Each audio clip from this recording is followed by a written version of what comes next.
Hello and welcome to this Synchro training video. My name is Arnar, and in this video I'm going to show you how you can take your own PDF templates and use them to redesign the export of a Synchro control form. In our case here, this is the form that we're trying to recreate. It has a header, it has a specific order of fields, and then it has some separators. I'm going to show you how you can take the form that has already been designed in Synchro Control and get this output right here. To give you an idea of how the form looks in Synchro Control, I'm going to click here into an already filled out deficiency form. In this case here, you can see it contains almost all of the fields that we already showed in the PDF export. And what I'm going to do is I'm going to take this here, I'm going to duplicate this tab. This actually becomes important because this allows us to make sure that what we are currently doing in the PDF export looks correct. So now that I've duplicated this tab, I'm actually going to go here into cancel. I'm going to go into administration, manage forms, and then click on deficiency. I'm going to take this form right here, and I'm going to put it into draft. Now that the form is in draft, I can play with the design, I can set the workflow, set the permission, or in our case, I can design the printout. I'm going to jump directly into design printout.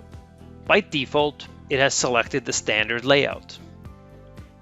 And now if we go into the form itself and go here under actions, we can export this to PDF. It asks us if we want to include anything. In this case, we're just going to say no. And now we have the deficiency form. So as you can see, this is the default export that we have in Synchro Control. What we're going to do now is we're going to switch this into custom. So in the custom layout, you're going to be asked, what do you want to use as a layout? In our case, we just want to use the form designed for deficiency. And this becomes very important because having used the design as the template allows us to make sure that all the fields that are being filled out on the form are included in here. So now if you look at the printout designer, it looks exactly like the forms designer. The only difference here is that if you select the canvas, which we've done here by the selected control, you can now switch between flow and absolute. Flow is the standard style that you use for forms that are fillable on the web or on mobile devices. Absolute switches to a single page setting so that all of your forms are going to be exported out to that single page. What we're going to do is we're going to start out with the flow type because it automatically sorts the fields and makes sure that we're organizing them correctly. Absolute allows you to add fields anywhere on the screen and doesn't give us as much of a guide to make sure that all the fields are in the right order. So we're starting with here the flow layout type, and we're going to add all the fields that we need to make sure that we're going to have them as we want them.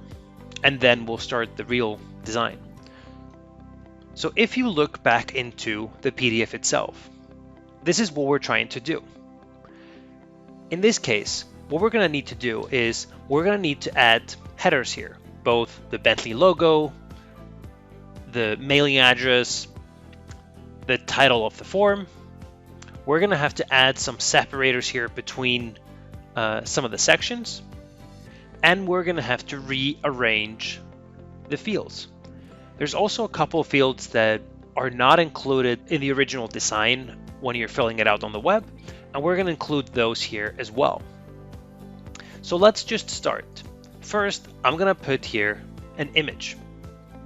The image is going to be the Bentley logo that we had earlier. So here we have the Bentley logo. I'm going to make this here at 360 pixels. Next, we were going to include the mailing address of Bentley Systems. In this case, we're just going to add a paragraph control. We're going to add it right here, and we will add details. We're going to set the width here to 320 pixels. We're going to put the height here at 88, which is the same height as the Bentley Systems logo there. Now, I'm going to show you one trick. The paragraph function tends to shift if the lines are of different length. So in this case, we're just going to add space until the end of the line. So here, I'm going to add space until it has reached the same length as the last line there. I'm going to do the same here for Stockton Drive.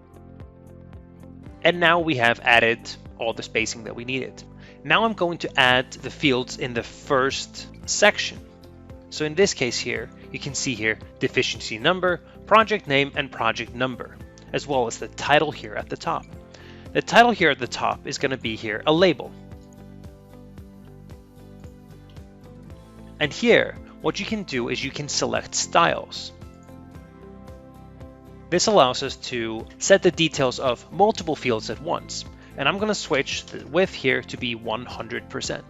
So you can see here now it's centered and it is larger than any of the other text. Now I'm going to add here text boxes for the other fields, and we'll start here with deficiency ID, and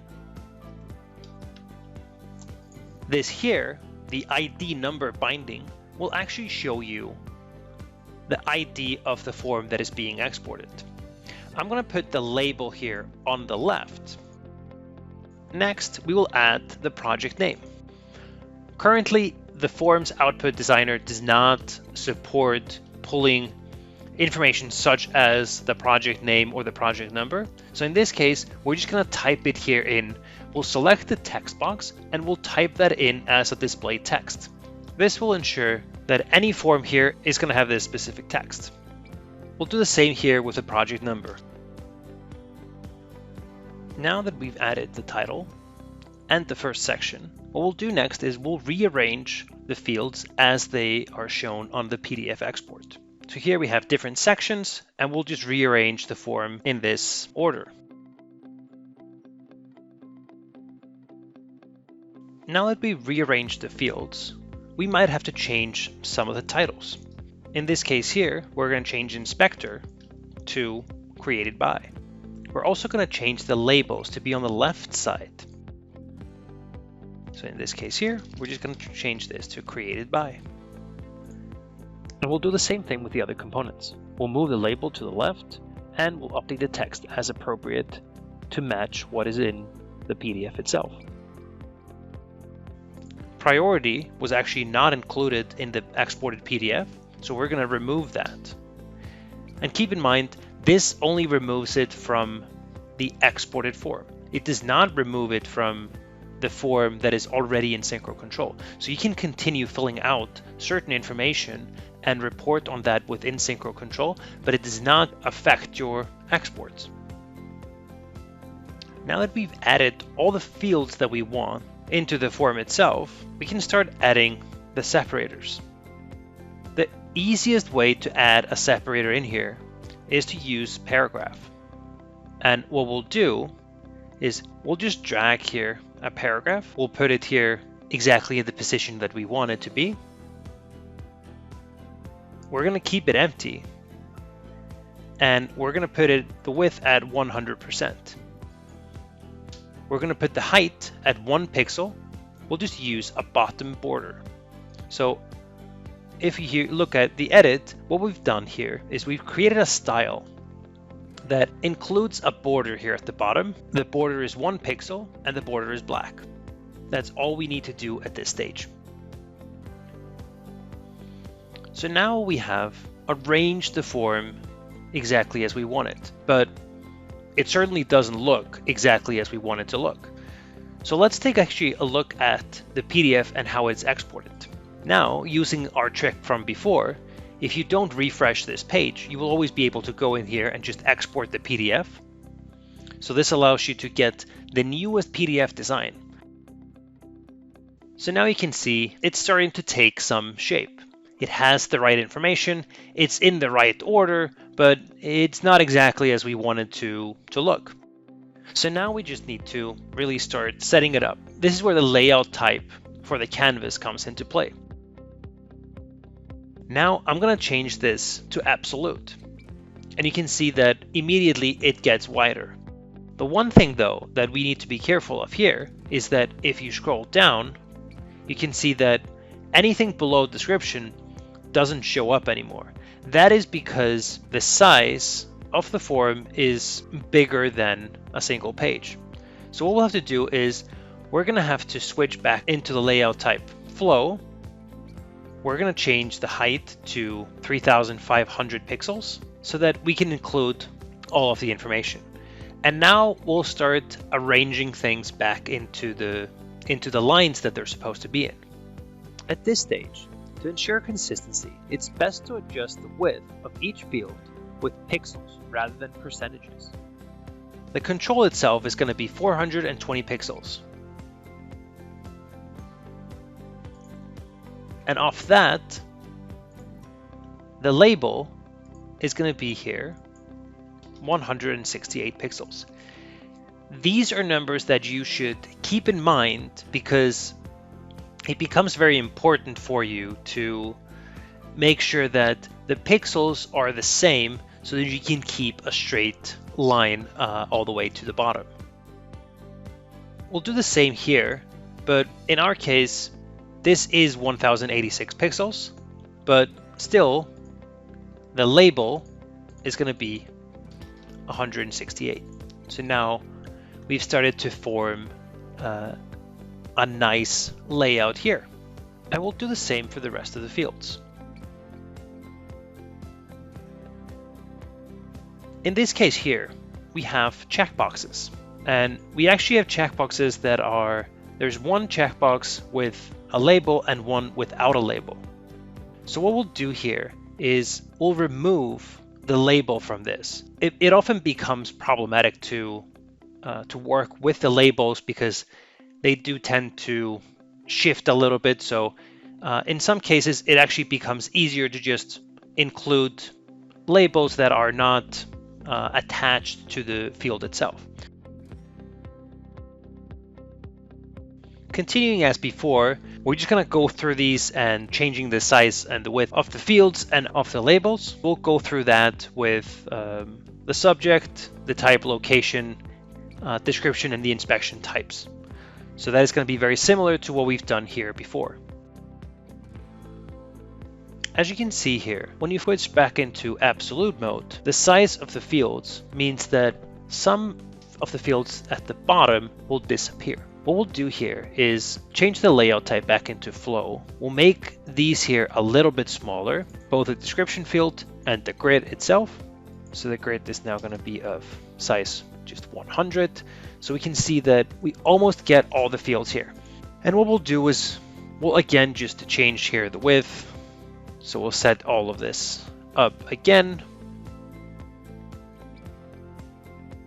Status is going to be here 420 as well. And again, remember to change the width of the labels so that it matches what you had before.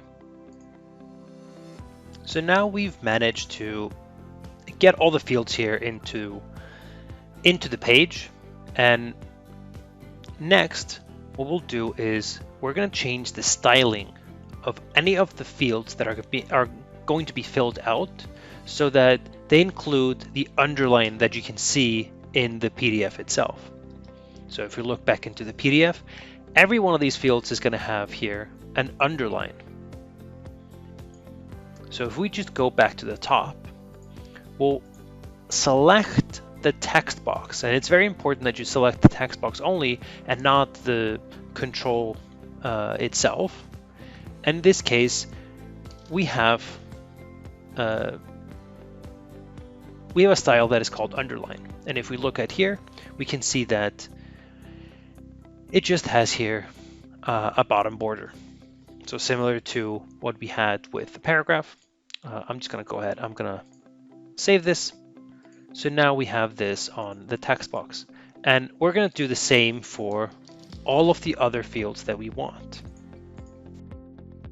So the underline style has now been set for all of the fields that we need. And I'm going to go in here, back to the form, and export it to PDF to take a look at how it looks right now. As you can see, we've added all the fields in here. We've added an underline to all of them, except it seems that we forgot to add it right here. So now we just go back. We'll fix that mistake. Apart from the underline missing there, there's one thing that we need to take a look at, and that is the spacing between the items. And this is where the absolute layout type is going to come into play, because that's going to allow us to adjust the height of the fields however we want it to look. First, we'll just add the underline back to the created by, so now that is done. But then we'll switch into absolute mode.